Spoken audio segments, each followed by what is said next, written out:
Hi, magandang hapon, magandang umaga, magandang gabi, magandang araw sa inyong lahat at welcome sa panibagong vlog. Isa na naman busy araw, kakalabas ko lang sa trabaho. So, may laro na naman si Basti.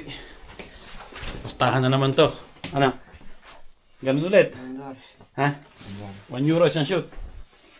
Ha? 1.1 euro. So, una na si Basti ngayon. Kasi dito lang naman maglalaro sa home court. At magbibis muna ako. Tapos susunod ako. Ano pa naman yung laro nila? Mga 6 siguro. Ano pa lang ngayon? 5:20. So, magkaroon rubing muna sila. Magpa-practice muna. Papainit muna. So, abot pa naman siguro ako. At ayun nga, dapat susundin ko si Mrs. ngayon. Hindi ko siya masusundo ngayon. Kasi yun nga, diretso na ako sa laro ni Basti. At susunod na rin dun si Kuya, yung anak namin panganay. May ano siya ngayon, may school. Pero wala siyang trabaho. So, ayun, doon kami makita-kita sa court. Susunod ako dun, okay? Gagalingan mo ha? Magkano muna sa akin? 34 euro niya na sa akin.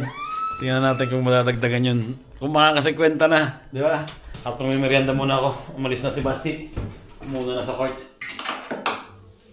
Medyo gutom ako eh. Kaya charge muna, charge ng konti. Ito, natira kaninang tanghalian. Pasta with ano ba to? Cacio pepe kung tawagin. Ano lang siya, parang parmesan cheese lang at saka paminta. So, cheers tayo yan. Papunta na ako sa court. Grabe ang kapal ng pag, oh. Tingnan nyo, oh.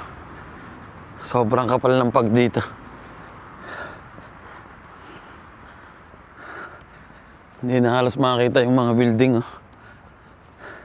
May nagja-jogging pa rin, eh. Ito yung literal na parang kang naninigarilyo.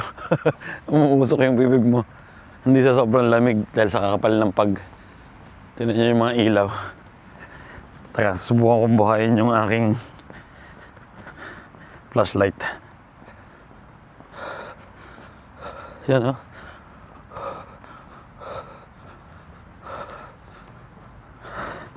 Grabe. Medyo malamig lang. Ganito kasi yung epekto pag medyo mainit dito. Winter na medyo mainit dito sa amin, nagkakaroon ng maraming pag. Kaya ganito yung mga paligid, oh. Hindi mo na makita yung mga tao naglalakad. Oh. Kaya mahirap tumawid. Minsan hindi ka mapapansin ng mga kotse, di ba? Dito na ako dadaan para safe. Lapit lang naman papunta sa basketball court, kaya lakad na lang. Ayun, nakakatakot yung mga park, oh. Parang sa mga movie. Ganitong kakapal siguro yung pag nung umuwi kami galing sa Roma. Kaya late kami nakarating sa bahay. Dahil nga kailangan mabagal lang yung patakbo ng kotse, di ba? Dahil sa hindi mo makikita yung kalsada ng maganda. Ang importante naman dun ay makarating ka, di ba? Kahit mabagal. So, tawid na tayo. Walang sasakyan.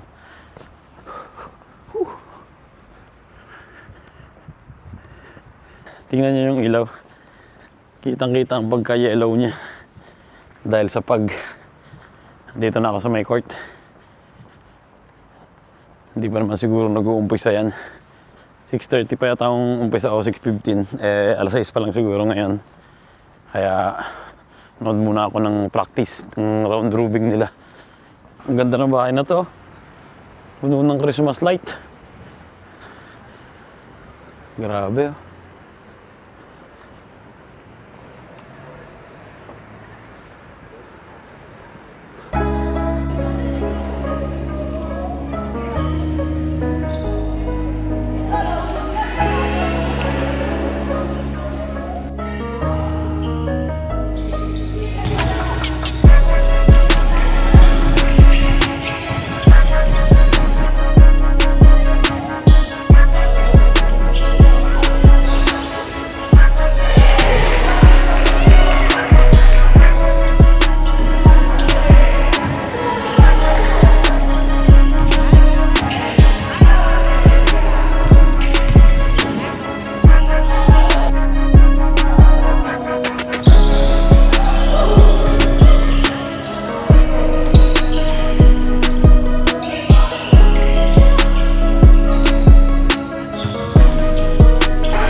Ay, pagkatapos ng laro, Gutom ka na? dito kami sa bagong KFC dito sa amin.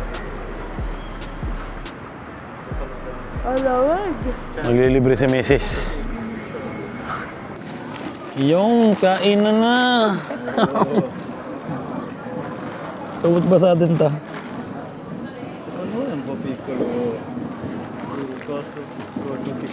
Di ba sabi ko nga dapat doon na lang Tuwan-tuwa si Basti. O parte yun. Ngayon, kain muna kami. Thank you, Lord. Gutom na. 8:30 na. Eka lang. Ay, ayun. Tapos na kaming kumain. Uwian na. Back to base na. At alas 9 na. Ay, ayun. Nandito na kami sa bahay. Pahinga na. Ligo. At tulog. Bukas, trabaho na naman. Nalak muna natin siyempre ang bahay, di ba? Pinaka-importante yun. At dito ko na rin tatapusin ang aking vlog ngayong araw na to. Sana nag-enjoy kayo. Palagi ko naka 10 points si Basti. Yung unang tira niya hindi ko na-videoan eh. Napapanood ako eh. Nalimutan ko. Ay. Ayun, sarado na ng bahay. Lock natin, di ba? Para safe na safe.